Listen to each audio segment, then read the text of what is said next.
Okay, tuloy na po tayo sa part 2. So, inspect ko lang yung mga dala nyo. Kanino ito? Kanino ito? Very good ito.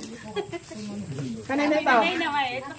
Oh, ate, gusto mo mag-alaga? Bakit? Yun lang. Kung sino yung may dala, ay ayaw yata tanggapin yung hamon. Pero ito, ate, parito ka. Tatanungin kita. Ganda naman yun. Nasaan na siya? Ate, ito ay butas. Butas ito ang timba mo. Ipapagamit mo ito. Pero gusto mong mag-alaga? Ha? Ha? Bakit? Ay, takot ka? Sino sa inyo hindi natatakot? Sino hindi takot? Sino hindi takot? Parinay, parinay. Makinig. Sino talaga yung gustong mag-alaga?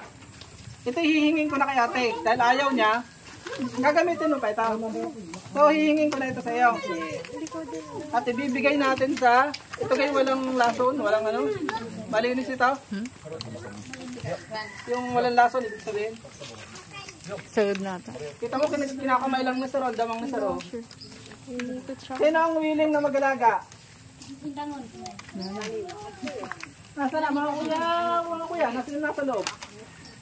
Sino po? Maganda ang utak to. Very good na rin oh. Ganda oh.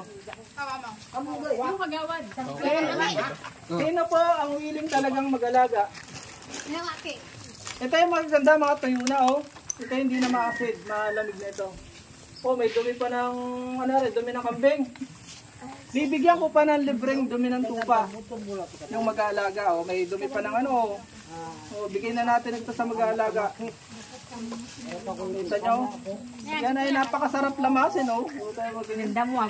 Sarap-sarap ito. Sino ang gusto mag-aalaga?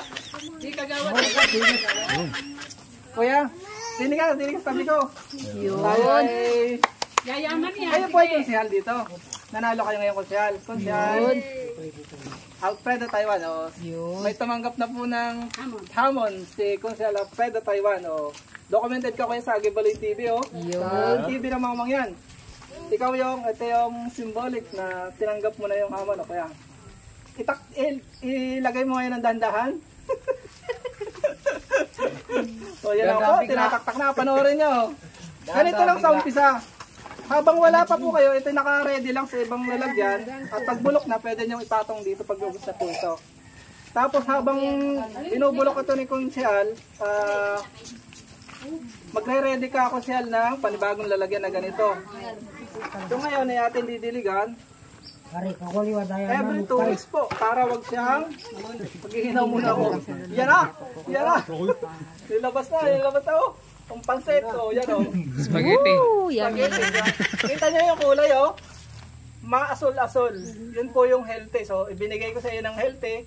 Ipamimigay mo rin sa kababayan nating mangyan na healthy, ha? Huwag kang mamimigay ng may sakit. Pagka po may nagtatanong sa akin, may bibigyan ko po siya. Yan, swerte mo. Pag sa sunod na, pag dumami kapitan ka na, ha? Yun. Kaya mga kailangan natin, mga may pusong maglingkod sa bayan. Na-promote pa kita.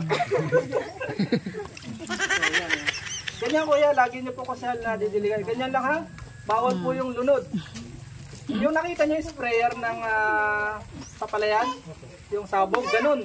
Ganun ang gusto niya everyday, na sabog lang na ganyan, nakatutok. Pero huwag naman lunod, ganyan oh. Daming lunod na yan. Pwede dyan ang ano. Pupunta po yan sa ilalim. Makikita niyo Konsyal yan yung mga powder na itim.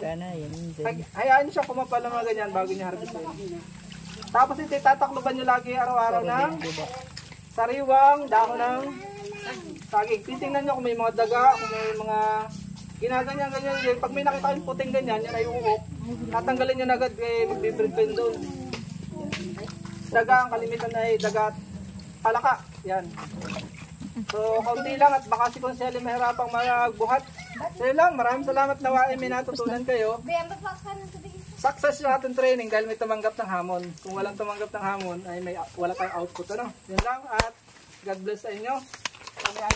Salamat sa taga-Minso. pag-sponsor nito, no?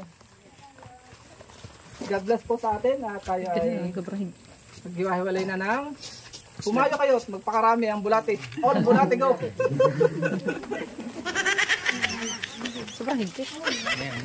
Pero huwag niyo pong kalilimutang mag-alcohol din naman dahil bago kayo kumain kasi bakterya po yan. Ano?